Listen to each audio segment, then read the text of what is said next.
All right, guys, may look a bit homeless. That's because I'm wearing my work clothes, all right? I am aware of what I'm wearing. So, I'd like to start first. I want you all to picture something, right? Imagine an amazing place in nature, or a place you really want to go. It's really picturesque, nice views, the whole 9 yards. Now imagine waking up in bed in the morning, but not any old bed, but your bed.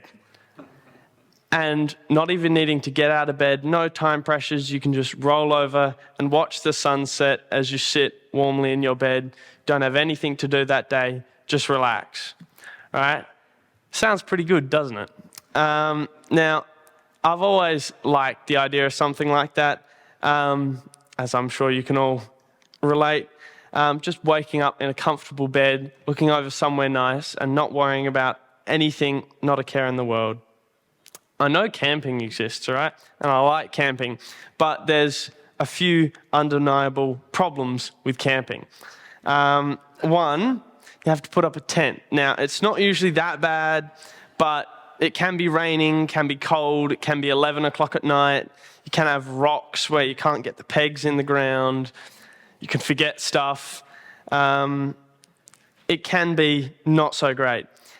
Two, you usually sleep on either like a paper-thin roll mat or an air mattress. And one of them isn't comfortable, and the other one takes a long time to blow up and then keeps you awake at night, as every time you roll over, it crinkles and rustles. And three, the pack down in the cold, wet morning when it's 5 degrees and the fog's still there and you're trying to pull tent pegs out of the ground while your hands are numb and shaking. And you wake up warm and it just gets colder as the morning goes on. I thought, imagine camping without this. Wouldn't that be nice? So a few years ago, I came up with the idea of building a canopy for a ute that I could camp out of, as well as using just in everyday life. I could customize the layout, the shape of the canopy, how it worked and everything like that to make it suit best for me, because I'm stubborn and I want to do it my way. The idea held space in my mind, and I wanted to do it for my Class 12 project, but I hadn't poured too much thought into it yet. As when I decided I was going to use it as my idea, I hadn't even got a ute yet, so I didn't know my working platform, I didn't know the size or anything like that. I thought this would be a good project, so I would do it anyway. So I may as well pour more time and energy into it, as I was going to do it, and have it be marked, than just do it. I also didn't want a project that was too academically based, as I feel I would get bored and get sick of it throughout the year. And this project was 90% practical, which is where I find I do my best work. Especially when I'm passionate about it, which I was. It seemed perfect. All the other options in my mind for projects were just if I couldn't get the ute in time, and even then, I had solutions for that. I just imagined driving somewhere, driving for hours, wherever, just in some direction, and then pulling up on the side of the road, looking out over a nice view, going to bed, and waking up the next morning, just looking out over whatever view I'd picked the previous night. Oh, a bit early, but we got there. I needed two main things for this. One, I needed a ute to build the canopy on, and two, I needed a finalized idea for the ute, all right? And I decided to start looking for cars around the same time I decided on the project. Now, in around July of 2021, I found a car that seemed to fit the bill, as you can see. It was a 1997 Space Cab Rodeo turbo diesel. I was very happy with it, and it was green, so we called it Kermit. All right? I was very happy with this, and I also now had a car, so I could start building a canopy. As a bonus, it even came with a homemade canopy on the back. Now, it wasn't exactly what I wanted, but it was nice to see how it could be done another way with a more light and minimalistic version. So I had a ute, and the project was go. I then just kind of relaxed for the rest of the year, not giving it too much thought. Every now and again, I'd pour some thought into it, but then it came to the end of the year. So I was on a call with my brother close to the end of the year, and I don't remember why, I just went onto CAD and started designing a model. Or a concept that, I could work out with the space I had, what I could fit in there, things like that.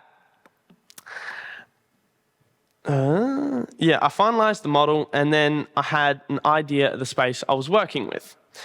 When it came to building it on the ute, it was very interesting to see what changed and what didn't change from the original model as to the way it is now.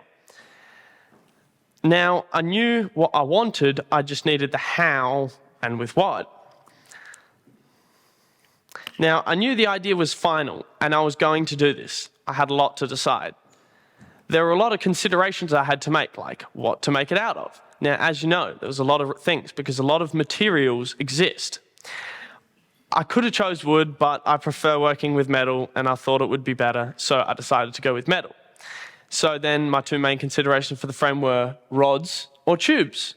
And I decided to go with tubes as they're stronger for the same given mass of metal. I went with 25mm by 25mm galvanized steel tubing. It was light, it was strong, it was easy to work with, and it's square, so it fits nicely together. I ordered them up and picked them up one day after school.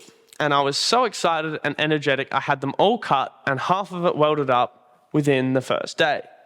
As you can see, day one.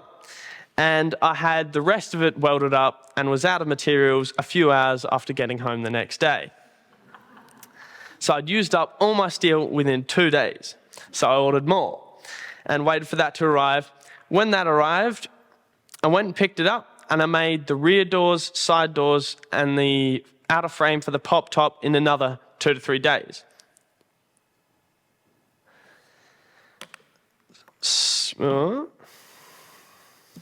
Where I would build.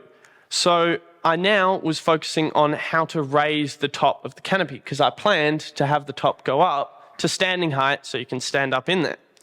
Now, I had a bunch of complex designs that I found wouldn't work, as when I prototyped them, I'd remove so much steel to make them fit together and slot nicely that it was kind of flimsy. So the roof might have gone up quickly, but it also would have come down pretty quickly in a strong wind. I ended up deciding on a method where I'd have rigid tubes coming on welded hinges coming from the top down into tightly fitting tubes at the bottom to hold it in place. So once I had the legs staying in place and the top completely done, it was a moment where I realized I was actually getting somewhere, as I now didn't need to touch it until I was putting the outside on the top. I was almost done with the frame. I just had a few more final touches when it came to putting it all together. I had a few things to decide and order. One of them was the locks, as I wanted something to hold the doors in place, as well as being able to lock it if I needed. I also needed to seal the doors so that when they shut, they were sealed so dust didn't get in and things like that. So I bought a decent amount of motor seal, which is that thin strip of rubber stuff that goes around the outside of your car door, that when you shut your car door, it seals the door. Like on your car. I needed to decide a hinging method for the doors as well, as I could use just normal cupboard hinges. I ended up going with piano hinge, which goes the entire length of the door, as I thought it would be strongest and it would be easy to put the cladding over, as it was an even surface to work with.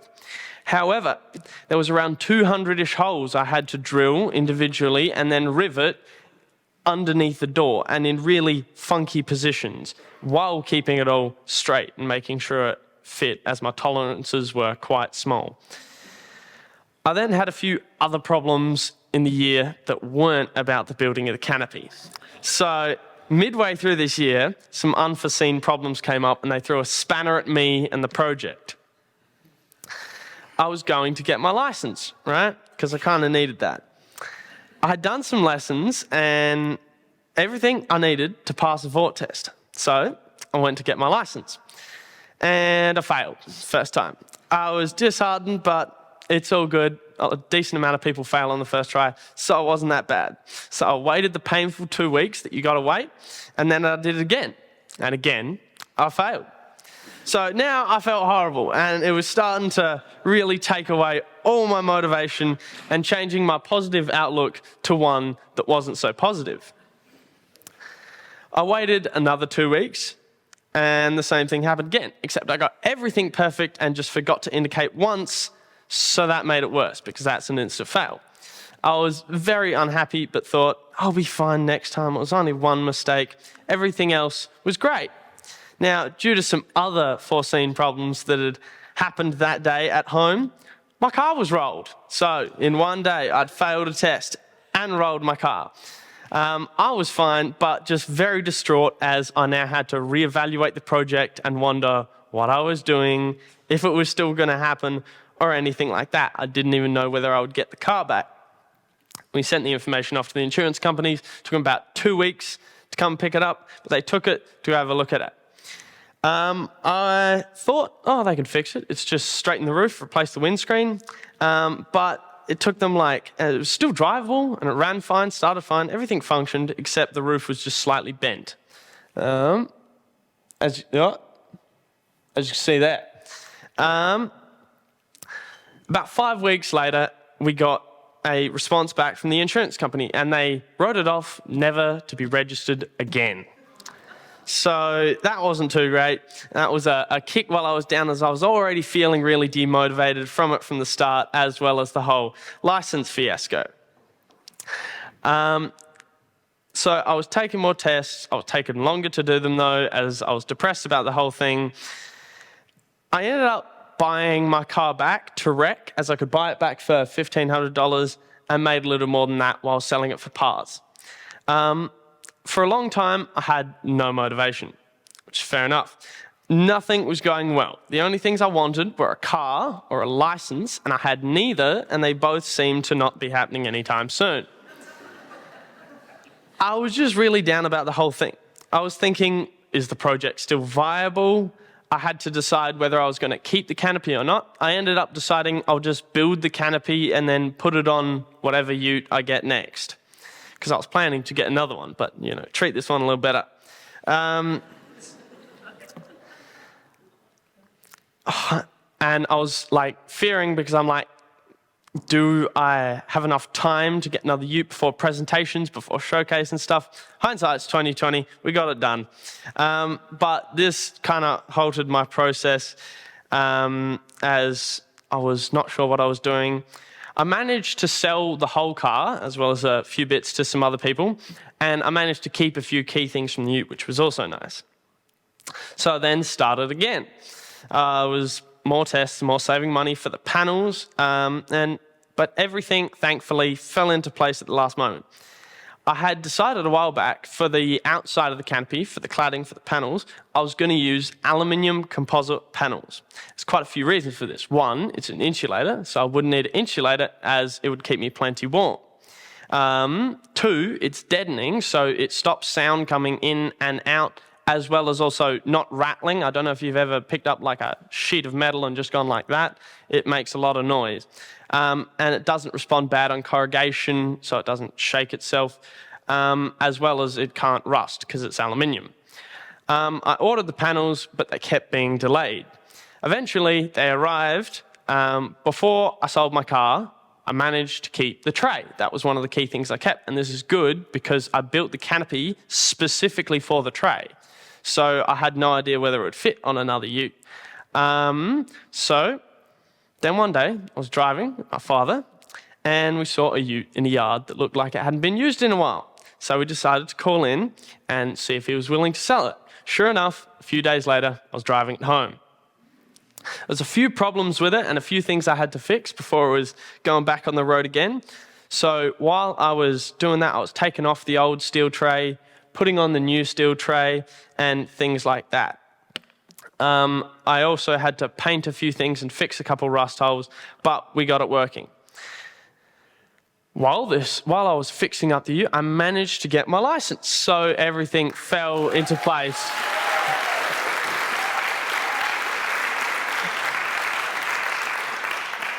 So everything fell into place at the last moment. I usually procrastinate, and there was definitely some of that, but the universe just wanted me to stop procrastinating, so I stopped putting things off, and it all fell into place. I knew it would work now. It was just a matter of time and effort as Showcase was coming up. So next, it was on to cladding. So the frame is painted and done. I'm just waiting on the locks, the seals, and the cladding. The locks and the seals need to be put on after the cladding, so the cladding was my next task. The process of putting the composite panels on the outside, I used something called 3M double-sided mounting tape. That's this thin strip of grey stuff that when you squish, you can't pull it apart. And so I decided to attach the panels to that, the panels to the frame using that. I also used a bead of silicone on both sides as I didn't know how waterproof it would be and whether it would seal completely. I then cut and bent all the panels to shape and clamped them in place while the tape was there and left it for a few days to fully harden and set. For the top, I decided to use a different material than that. I used the sheet metal roof from the old canopy on the Rodeo, as I already had it, and that means I wouldn't need to order another piece of the panels, which weren't that cheap. I decided to use, attaching that one was just silicone and Tex screws, and it's very much held in place. I also used roofing insulation on the inside to stop it rattling around and also to insulate it. Once I finished this, the canopy was done, and I was driving around with it on my ute while I created the interior. I was very happy with this as I could see it coming into my life, and every time I walked to the car, I was like, yes, I made that. And a decent amount of times I'd had to use it, so it started paying me back, and it felt great. And it was also a decent amount of weight, which improved my suspension because it was an unladen single cab ute that went from like a 300 kilo steel tray to like a 60 kilo aluminium tray. So the weight definitely helped my suspension. And next I had to do the drawers and the interior. I had a plan for this that I thought was pretty good. I had decided to put the bed in the middle early on. And so I had 2 rows of drawers going either side of the bed from front to back, made out of plywood. At the back, there's a trough. Can't really see it, but there's a trough at the back so you can access stuff while in bed. So that's where you put your clothes and things like that. There are shelves on the outside so that you can access stuff from the outside of the canopy that you need quick access to.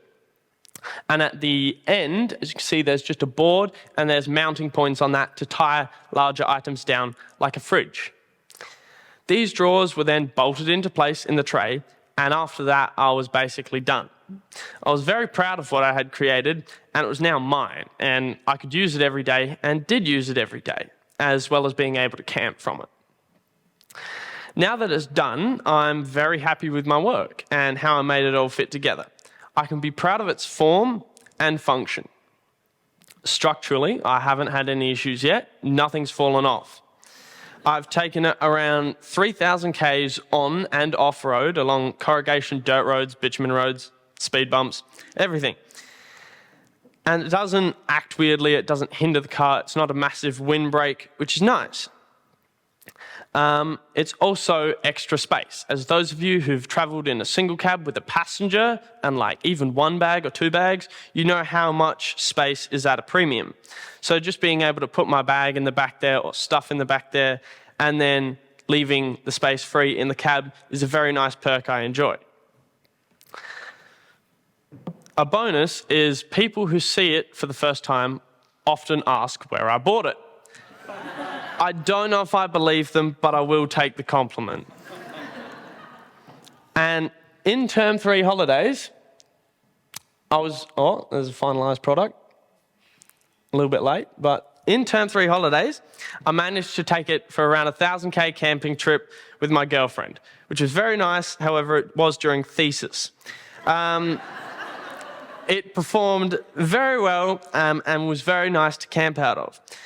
There was plenty of space for all the stuff we needed, as well as letting us just close and leave if we needed. Pulling into camp and just crawling into bed was also a very nice thing to do. Something I picked up from the canopy on the Rodeo was magnets and fly nets. All right, so you just put up a fly net, magnet it to the frame, and then you can leave a door open at night without being joined by 1,000 mosquitoes, especially since we were camping on the Murray. All the features I put in as ideas worked very well and worked better in practice than I thought they would. One of the best things of the trip was waking up each morning to a new view, staying in bed and just opening the door, you can see up there, and just looking out on whatever view we had chosen. Now we're at the end of the year. I'm happy with all I have to show for my project and my effort in my project. I have my canopy, which turned out better than expected, while also exactly as planned. The things I had planned turned out better in practice than in thought. Everything I did and all the time I'd spent on it had paid off and will pay off the more I keep using it. I feel very proud of what I have created, and I feel glad that I did create it and managed to pull it all together for showcase and for this presentation. And I can't wait to wake up looking out over whatever view I choose next. Thank you.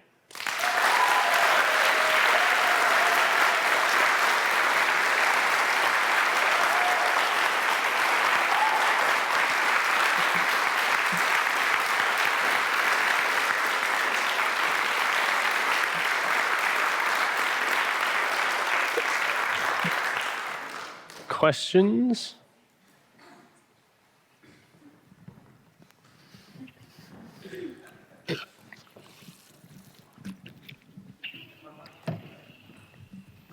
Hey, Beau. Great speech. Hey, Mark. All up, how much did it cost you? $1,300. Wow.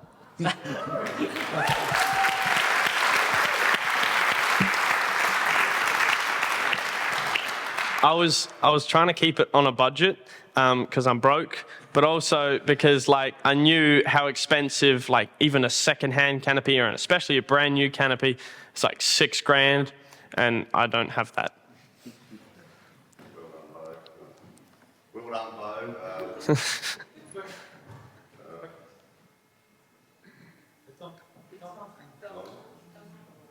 Doesn't have a light. Well done, Beau. That was a really good, practical presentation you did, and it looks like you got some really good skills that you've learned over the course of the 18 months or so that you did. Well done. Couple of questions. Are you taking commissions? You're doing? Well, see, that's something I've been asked a decent amount, and if enough people want me to make them, I could do that. Yeah. Cool. Yeah. Great. The second question is, your first car was called Kermit. What was your The second one's called Big Betsy because, I don't know, that's just the name that we came up with. It's out on display. I don't know if you've seen it through the walk-in. Yeah, it's a bit ironic because it looks like a small patrol. So Big Betsy's fitting. Yeah? Did you use nails or bolts? For what part? I didn't use nails at all. I used bolts to bolt it to the tray. I put the drawers together with just screws, and most things with screws or rivets. Up the back, one of the two. With the part where you can stand up at the back, is that where you put the magnet fly nets? So you can, it's magnets and a big ass fly net, so you can put it anywhere, right? So you can open one of the doors at night, because that way it was warmer and you'd only have one door open, and then you can have a fly net. I have 3 of them, but you can put them up on the raised top, yeah. So you can have that open bit and have it covered as well? Yeah. Yeah, great. Yeah, just one question on the, did you have to go past Regency or do any of the getting anything certified because you had the opening top? I looked into the laws around canopies, and there are basically none, because if you're allowed to strap logs to a tray, strong metal structure that's bolted there, no one's going to have a problem with.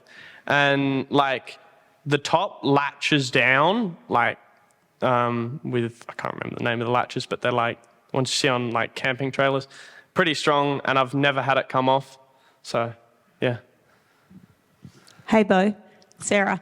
Oh, hi. Hey, I'd like to throw down the challenge of you making one that'll withstand a Darwin wet season if you want to come up for a holiday for a little bit. See, the original, I made it to be completely sealed, but I damaged a couple of the seals a few times, so it's not completely sealed now. But it's not that, it's like basically 100% sealed. Excellent, excellent. I have a car called Neville that needs one. But also, what's next? Are you going to continue using your practical skills in this way? Well, whatever comes.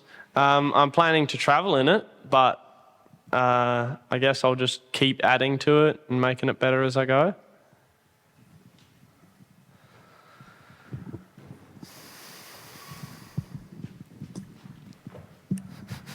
Hello, Beau.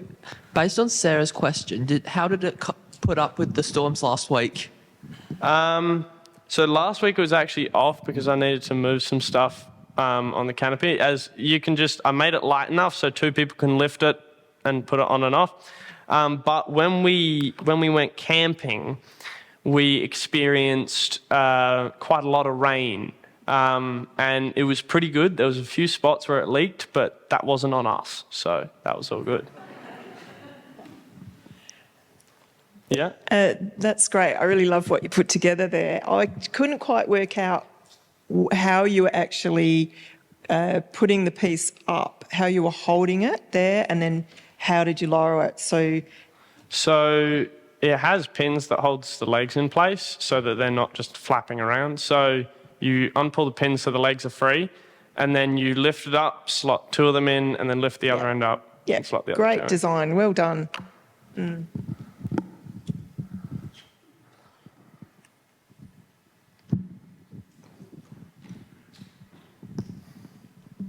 Well done, Beau. Does this work? Yes. Well done, Beau. It's a really treat to see you up on stage and talking so confidently about your passion. I have a question, and I think all the metal stuff's great, well done, and the design and everything. But I'm curious about the criteria for where you wake up. How do you choose where you bed down and wake up, and what is that for you? For someone who's had delightful surroundings always around you, how do you choose that? It's usually just, that's a good view, and then just like reverse up to it. It's a lot more simple than you'd think.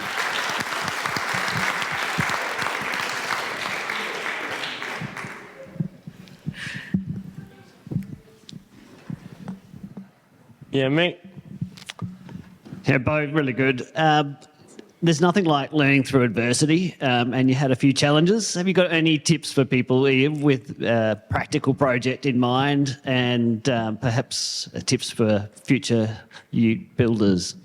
One is preferably start with a pool of cash at the start, and then don't worry about like saving up the money after buying materials, because it tends to slow the process down. And also make sure you even if you have all the materials, sometimes it pays to go a little bit more methodical. I don't have any problems, but if I redid it, I would change a few things, so yeah. And don't roll your ute. Yeah, well, this one's a little bit more stable. Beau, can I ask you a cheeky one? Can you please give us a display, a bit of a talk around the features of it at morning tea once everyone's got some cake? Sure. Thank you. We done?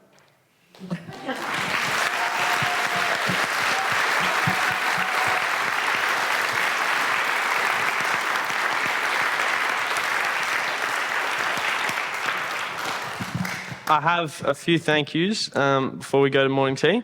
One, I'd like to thank my father for whenever he was in the shed and I was down there with him, just bouncing ideas off him while he was working on his car. That was very nice and often helped me solve problems.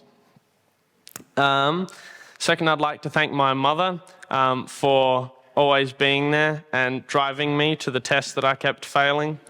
and just generally supporting me throughout the year.